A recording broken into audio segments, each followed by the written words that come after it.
குடும்பத்தில் எல்லாரையுமே கிறுக்கான நினச்சா மட்டும்தான் வந்து தங்கமயில் இப்போ செஞ்ச மாதிரி ஒரு காரியத்தை செஞ்சுட்டு ஈஸியாக தப்பிச்சிருக்க முடியும். அந்த அளவுக்கு உண்மையிலே வந்து கொஞ்சம் பேக்காக தான் வந்து இந்த குடும்பத்தில் எல்லோரும் நடந்துக்கவும் செய்கிறாங்க. பாண்டியன் ஸ்டோர் சீரியலில் இப்போ இந்த குடும்பம் வந்து ஒரு மிகப்பெரிய கூட்டு குடும்பம். அந்த மூத்த பொண்ணை தவிர மிச்சம் எல்லாருமே குழலி தவிர மிச்சம் எல்லாருமே ஒரே இடத்துல ஒன்றா தான் இருக்காங்க.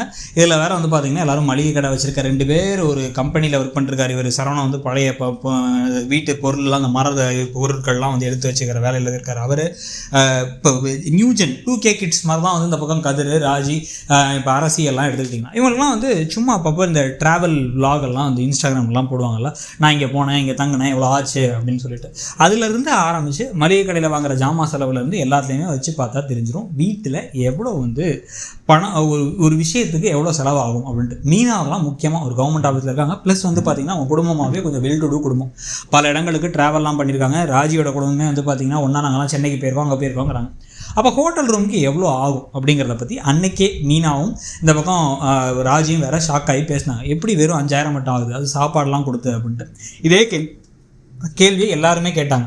ஆனாலுமே வந்து அப்படியே ஈஸியாக தப்பிச்சு இப்போ வந்து அதெல்லாம் ஒன்றுமே இல்லை 5000 தான் இங்கே போட்டிருக்கு பாருங்கள், சோறும் போட்டு இதுவும் பண்ணி அனுப்புகிறாங்க அப்படி இப்படின்னு சொல்லிட்டு கிளம்பி இப்போ அங்கே போயிட்டு இப்போ என்ன நடக்குது அப்படின்னு வந்து பார்த்தா இப்போ 20000 பணம் தேவை. 21000 பணத்தை வேறு வழியே இல்லாமல் இப்போ என்ன பண்ணுறாரு, அவங்க அப்பாட்ட சொல்ல முடியாதான். ஏன் சொல்ல முடியாதுன்னா அவங்க அப்பாட்ட வந்து நான் ஆல்ரெடி ரூம் கண்டேன்னு சொல்லிட்டாராமா.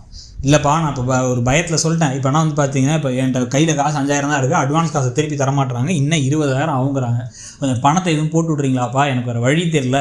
இல்லை அப்படின்னா சொல்லுங்கப்பா, நீங்கள் இன்னொரு கூட ஒரு 5000 மட்டும் அனுப்பிவிட்டிங்கன்னா நான் கிளம்பி வேறு ஏதாச்சும் ரூம் போட்டு வந்துடுறேன். இல்லை நன்னைக்கே கிளம்பி வந்துடுறேன், அந்த அனிமுனே தேவையில்லை கன்றாவி அப்படிங்கிற மாதிரி எதையாச்சும் ஒன்று சொல்லுவாருன்னு பார்த்தா இது எதையுமே சொல்லாமல் தம்பிங்களுக்கு கால் பண்ணி அவங்கள கோத்து விடுறாரு.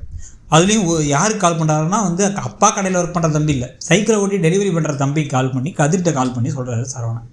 அவர் என்ன பண்ணுறாரு, எப்படி இருந்தால் அண்ணனுக்கு ஏற்பாடு பண்ணி பணத்தை கொடுத்துடணும்னு முடிவு பண்ணி கடைசியில் இருக்கிற எல்லாத்தையும் மண்டையை போட்டு பிச்சுக்கிட்டு நமக்கு யாரா காசு கொடுக்க போகிறா, நமக்கே வருமானம் இல்லாமல் இருக்கே அப்படின்னு யோசிச்சுட்டு இருந்தவர் கடைசியாக அப்பாவோட ஃபோன்லேருந்து பணத்தை எடுத்துக்கிறார்.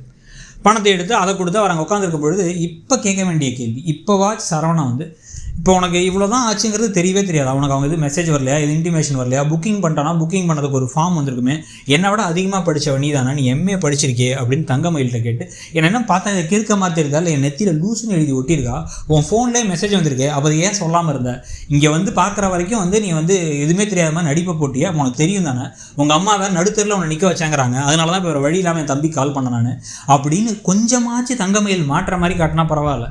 அப்படி இல்லாமல் திருப்பி வந்து கதிர் தான் திட்டுவாங்க போகிறாரு, பாண்டியன் கதிரை வந்து அறைய போகிறாரு அப்படிங்கிற மாதிரி கதை போச்சு அப்படின்னா வந்து திருப்பி இது ஒரு சிறகடி காசை ரோகிணி கதை மாதிரி தான். கடைசி வரைக்கும் தங்கமயில் மாட்டாமல் இல்லாத எல்லா அழிச்சாட்டியங்களும் அவங்க அம்மாவோட சேர்ந்துட்டு இன்னும் மோசமான காரியங்களும் செஞ்சுட்டே இருப்பாங்க. நம்ம பார்த்துக்கிட்டே இருக்க வேண்டியதான் ஆகிடும். உங்களுக்கு என்ன தோணுதுங்கிறத சொல்லுங்கள். தேங்க்யூ. அப்படியே மறக்காமல் இடம்பொருள் சேனலுக்கும் சப்ஸ்கிரைப் பண்ணிவிடுங்க. தேங்க்யூ.